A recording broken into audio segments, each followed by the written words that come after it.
I find the entire story behind this car, especially in real life, to be a fascinating one.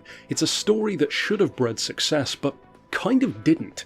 Itself, it's a copy of a copy of a copy, being sold from one manufacturer to another, being rebranded numerous times, renamed, having engine swaps, and ultimately, even in its probably most produced form, only around 50 were made. And of course in the game here it's called the Ginetta F400. Technically, pretty much a carryover from Test Drive Unlimited 1, although in that game it was the Farboud GTS, I believe, rather than the Farbio GTS, as it's also known, because it was sold from Arash Farboud. You might recognise those two names because he developed a couple of different companies with some equally obscure and iconic cars like the Farboud GT. He sold the idea for this car, the look, the vehicle essentially, to a company called Farbio, and they made it into the GTS. Originally with a twin-turbo Audi engine from the RS4, and that was in the early 2000s. Clearly it didn't really get anywhere because they ended up selling the rights to the car to Ginetta, a far better known brand, very, very historic to the British sports car scene. They make some of the tiniest sports cars around, and this would have been one of the biggest cars they would have in their history, and certainly one of the quickest as well. That's the version that we have in this game, the F400. Now this is an A2 category car, and that's pretty high. In terms of expectations, this thing had better be good. Now on the other hand, it's also pretty cheap. It's $127,000. That is very good, and in fact it's not that much different to its real world price. These were around 90 grand when they were being sold by Ginetta, and only around 50 or so of the yet again rebranded and relaunched version, which Ginetta called the G60, which was pretty much the same thing again.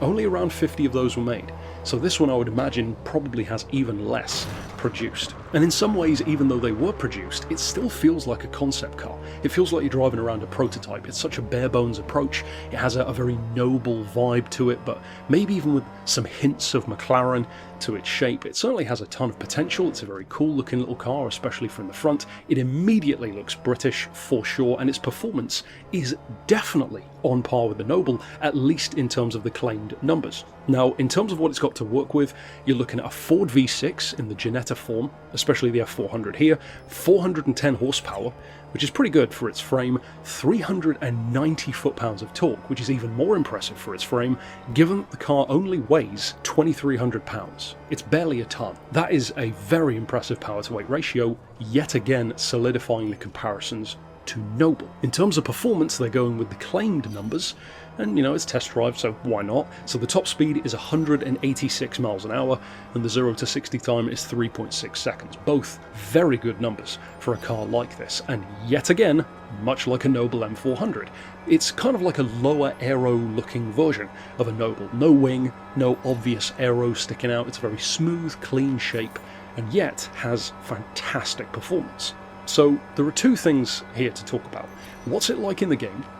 And also, what's your opinion on this car? Because I'm actually fascinated to know, why do you think this car failed? I mean, we're using failed in the broad sense, but it is kind of an unsung hero to have a car that essentially didn't really change through all of its different production runs, and yet it had different manufacturers attached, different engines attached, and ultimately it kind of feels like it never went anywhere. There were no racing versions that I'm aware of, unless I'm forgetting one, and ultimately Ginetta kind of just moved on to their newer vehicles, like I believe the G50, if I recall correctly, which has a bit more of a longer bonnet, shorter back end, more traditional British sports car approach. Whereas of course this one goes for the mid-engine layout, and visually you can very clearly see that. I think it's a shame that this car doesn't get more love, because even though it's not the kind of car that I would necessarily buy if I had that cash laying around, I do still love to see brands like this succeed.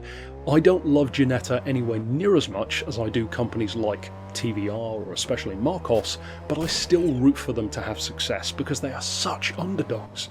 Back in the 50s, 60s, even 1970s, brands like this could kind of just chug along on a few cars a year, but these days there are so many brands that are offering such bespoke but at the same time very well made creations like Pagani and various others, that it's a much more cutthroat game now. Even if they're not trying to be cutthroat, people's money is just pulled in so many different directions, whereas back then you pretty much just had the three that I was talking about. You had, aside from Lotus, which was the obvious choice, TVR, Marcos and Ginetta. Those were like the three kings of the small British sports car scene, and then a few others would pop up here and there, but those three endured, somehow.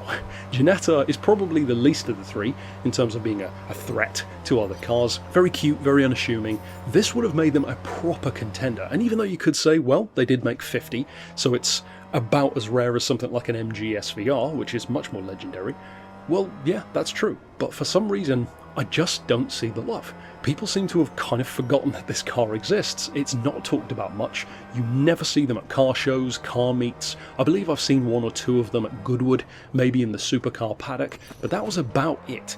It's a very under the radar kind of car, which simultaneously makes it kind of a shame that it didn't get more success for the brand, but also kind of cool, because unicorns are always cool, in the supercar category especially. So that's it for my thoughts on this car in TDU2. It's fantastic to work with, very, very strong A2 class car, and one of the key things, again, just like Noble, is the value for money. There's so much bang for buck, even if you don't tune it.